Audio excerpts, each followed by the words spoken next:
Michiko Kim has graced the streets and the schools of Bridgeport since 1999. And Michiko is unique. Thank you. You are cosmic uniqueness. My wife and I love you very much, and we are so honored whenever you choose to stay in our guest room. And you're welcome anytime. Michiko, when she came in 1999, she had, she had spent some time in New Mexico with her parents' family. She and her daughters, because her husband had passed away the previous year. They had been on a mission in the United Arab Emirates in 1999, and she may tell you more about this. I know she will. And so she left United Arab Emirates after his passing in '98, and went to Jardine, we were hometown, and then came to Bridgeport. Father had directed the UTS graduates, and she is a UTS graduate, to come and find a mission on the East Coast somewhere. And lo and behold, our own Dr. Spurgeon was around to give her the Spurgeon treatment, and persuaded her to come to Bridgeport. And she first began teaching at the New Eden Academy. And for those of you who may not know what the New Eden Academy was, you're sitting in it. New Eden Academy was the early name of the Bridgeport International Academy. So she taught there. She is also a public school teacher, has been a public school teacher, taught at Central High School in Bridgeport for some years, teaching Japanese. She's a Japanese tutor. And so we have a lot in common, not the least of which we both like to play chess. And I've gotten to know her better in the last, 6 or 8 months, playing chess on Sundays after church. And I know she wants to start a chess club here, a small group or something. Well, without any further ado, I do want to invite her up. She's going to be speaking on the topic of VHS and me. Now, you may be thinking, VHS? Well, she also currently works at our elementary school. So this woman has dedicated her life in Connecticut to education and to our schools. And so the full title is VHS and Me, How Heavenly Parent Raises Me. And in a sentence, what she wants to share with you is how Heavenly Parent has raised her up with a heart full of gratitude and forgiveness. Let's welcome up Michiko Kim.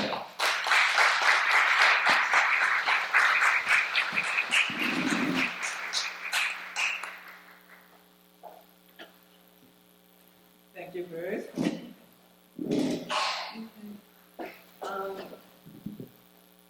I usually don't come like this to Sunday service. This is a little too casual, but as Bruce shared a little bit, my door lock got totally broke down very inconveniently on Friday morning, and I haven't been able to go back to my apartment since then. So I came out on Friday like this, and then, I just borrowed a t-shirt and socks from Setsue, and I bought itsy-bitsy things yesterday. And anyway, if, just in case, it's very difficult to find a decent locksmith, so I haven't called anybody yet. If you know any good locksmith, please let me know. Okay, so, is Miss Hanabeta here? I told her that it's not about VHS. I'm not advertising VHS today. Okay. And hi, my name is Michiko Kim, and I moved from Japan Carp to America Carp in 1986. So this is my 37th year in America. And I moved from New Mexico to Connecticut in 1999. So this is my 24th year in Connecticut. to be exact, Bridgeport. I haven't moved from this neighborhood at all. And I'm not so good at math, but I like mathematics, and I believe that God is the God of math. And this is my 44th year since I joined this movement. And this is my 4th year at Bridgeport Hope School as a kindergarten teacher. I feel somewhat this is a kind of special year because of those numbers. And main themes of today's sermon are forgiveness and gratitude. In the beginning of June, I was chatting with one of the BHS staff members, and I was sharing how I had 3 very difficult students, actually 4 out of 12, that gives me headache every day without fail. And I was just sharing that difficulty with her. And then she said, well, just have to forgive them, right? We have to forgive. And then I thought, what do you mean by forgiveness here? How can I forgive? And I don't mean that I don't want to forgive them. I really want to forgive them and, want to raise them, educate them, but I wasn't quite sure what forgiveness means at that time. So I decided to study about forgiveness during this last summer. A couple of weeks after the summer vacation started, I visited a local library to look for some good books about forgiveness. And when you enter if you know the Fairfield Public Library, when you enter the main door, there is a book sale section on that side. And I always visit there first. And then when I saw one book, I put my eyes on one book, and the book was Forgiveness. And it says forgiveness, the greatest healer of all. And what? And I was going to borrow some books, but I don't need to look for anything anymore. And I just bought it and read it during the summertime. I felt, wow, somebody really, really, or I would say somebody really, really loves me. Okay. Forgiveness. I mentioned here is nothing like a big historical forgiveness like Jesus really had to forgive the Israelites for their sake, or some forgiveness we have to ask in front of God, our true Heavenly Parent. But it is the forgiveness I'm talking, just everyday forgiveness, and which we have to practice in everyday life. So I categorized forgiveness in the following 4 areas. The forgiveness toward others, and forgiveness toward our, if you have children, our own children, and forgiveness toward our own parents as a child, and forgiveness toward myself. So why do we need to forgive? Can you think of anybody you need to or want to forgive? I do. And the more I think I need to or should, I find it more difficult to do so. So I find myself making any possible excuses. And deep in myself, it's him or her or them who are wrong. Well, this book has actually only 123 pages. And it's so short and simple and practical. And I found very valuable contents on page 26. It's in the section titled The Unforgiving Mind. It says, when things go wrong, the only reasonable thing to do is to find someone or some situation to blame. We call this part of us ego. Think of the ego's thought system as being based on fear, guilt, and blame. if we were to choose only to follow its guiding principles, we would always be in a state of conflict, and any peace or happiness that we might have will completely escape us. Sounds familiar? This ego means none other than our fallen nature. I thought, wow, he knows things. So I want to share one anecdote of mine. My husband, Robert Kim, passed 25 years ago on April 27th in United Arab Emirates, UAE, from sudden heart attack. And I really feel he's here today. He's usually be with me when I'm doing something public. And he can't come to me when I'm very selfish. He was teaching math at UAE University, and that was 40 days before my 40th birthday. The night before my husband's ascension, I wasn't feeling well from catching a cold. So my husband and 2 daughters were sleeping in our bedroom, and I was in the guest room. And when I saw him early in the morning on the following day, he wasn't breathing anymore. We spent only 5.5 years as a couple, and we were far away from living as a loving couple. That night, after all my, at that time, friends and neighbors left from my house, being alone after our daughters went to sleep, I kind of started to pray. When I thought about my husband, I said, "How dare you die in this foreign country and left us so helpless?" Because UAE is a Muslim country, and me and my daughters couldn't do anything. We couldn't even touch our car. Some male family member need to come and do everything. But fortunately, there was a very good university general affair person came as almost like a God's help, and he did everything for me, and we could sell everything and close all the accounts, and I could get all the money from the bank under his name, and that went very well. And there were no church members at that time in UAE. So my heart was filled with fear and anger, and I couldn't think about my husband at all. But as soon as I said, "Father," and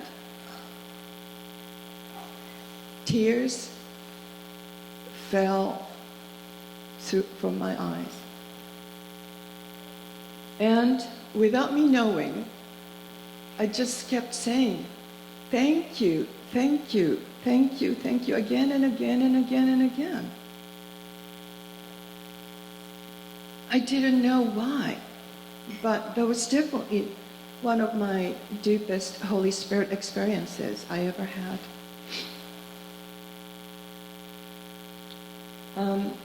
One thing I know is it happened out of my original mind, not out of fallen mind.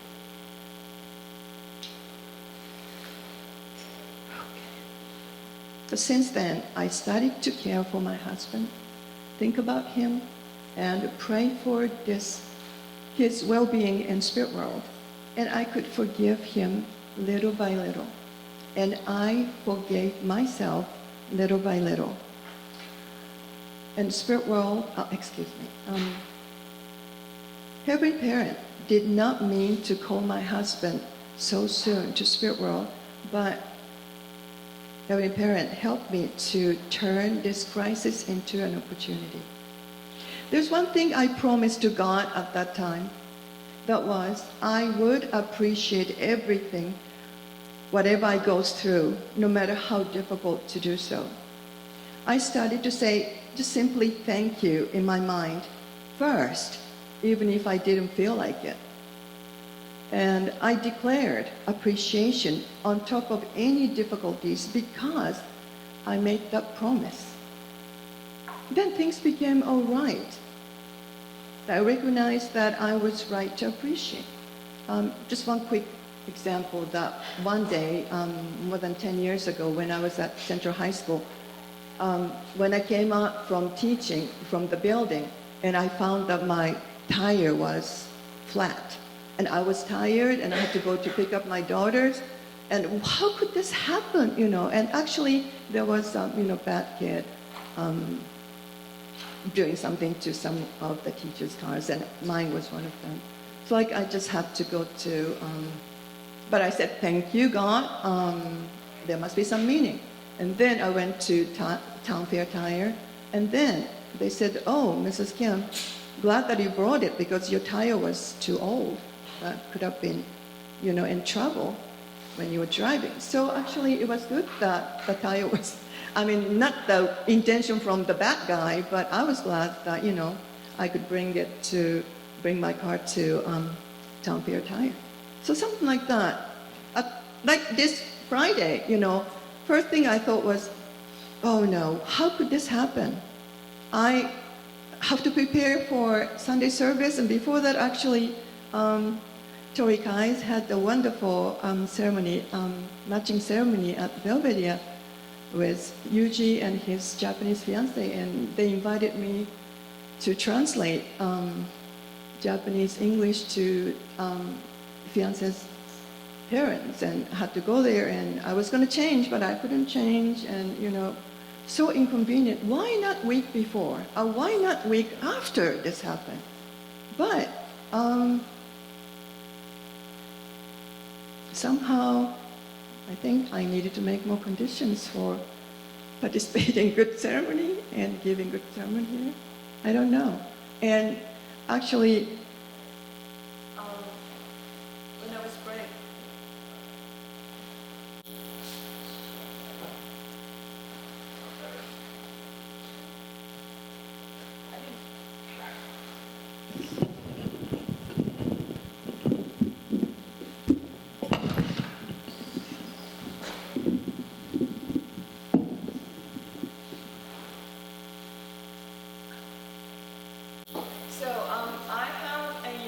my latest, I remembered suddenly my latest Japanese tutoring student who is almost 40 years old. He lives in Stratford, he's married. So I called him, he is a realtor and he has many businesses with him. And I called him yesterday morning and explained, and then, Mrs. Kim, go to your door, I'll come. And he came, and then spent an hour and a half to figure out what was wrong. So Mrs. Kim, see, he is a good mechanic as well, but he's not a locksmith. So he said, look at this. So you can talk to locksmith what happened, and maybe this is a reason. So you know how to talk to them now, right? And there was a miracle. I wanted to see him though, because I wanted to invite, and I invited him to today's service, but anyway, something like that. I was just so glad that, wow, this happened. That's why I could call Desmond. And Desmond came, and his wife called in the middle, and, honey, where are you? And I'm at Mrs. Kim's door, and, okay, you do a good job for her, okay? And she was so nice. They're so nice to me. Well, I was so glad that my door lock was broken. So, I wish my husband were with me now. He's with me now spiritually. What I'm saying is, even our relationship was still difficult, and I'm glad that I missed him. Actually, he appeared spiritually in my dreams. That's another story. You got to give me a couple of hours to finish all these, okay? And he once sent me a letter through some spiritual open sister, and he expressed how sorry he felt and how he loves me and our daughters. Many of us here studied the so-called divine principle, but I believe that we all agree how difficult to practice. And if I can't practice it, knowing it is no use. And it's like knowing many math principles, but getting 0 on the test. That means you don't know how to mobilize those principles. And I believe that forgiveness is one of the ways, given to me at least, for my growth by my Heavenly Parent, and to us all. Dr. Jampolsky mentions again and again not to listen to ego's guidance. Ego feeds on a steady diet of unforgiving thoughts, fear, judgment, blame, and guilt.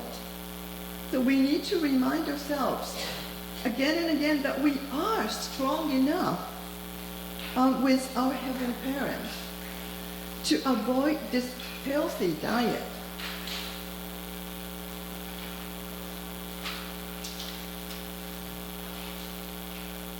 And it's not easy to forgive everyone, including myself, instantly and completely. But that's why we need faith in ourselves and in our Heavenly Parent. And I am really glad that I'm not young anymore. And in the last 44 years, I made mistakes, but recovered from them. And when I didn't give up and kept my belief that Heavenly Parent is not the parent of judgment, but the parent of tough love and nourishing love. And I want to add one more thing to this side, caressing love. And so we possess anger, judgment, and punishment if we unite our mind and body centered on ego, our fallen nature. But if I decide to forgive myself and others, then my mind and body will unite with Heavenly Parent, and peace and true love will be with me always. This year, I'm blessed that I have only 6 students, and I'm sorry for Miss Anabetta, but I'm glad I can pay attention on each one of them.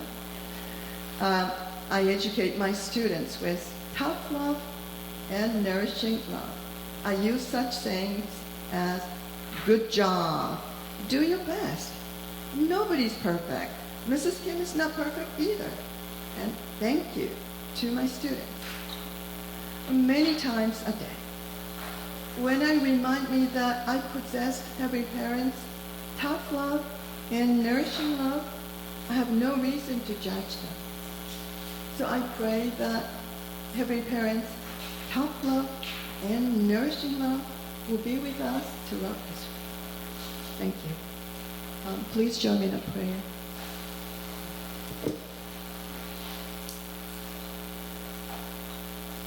사랑하신 하늘 부모님, 거룩하신 우리 전팀 전부, thank you so much for giving us this opportunity to gather centered on you and hear testimonial words about your love. We often think that you are the ones who pushes us and make us work. But when we check deep inside of our original mind, you are not that at all.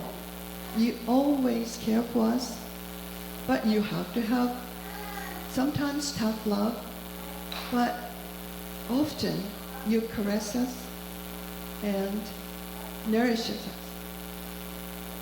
So thank you so much for giving us your truth and your love and this community,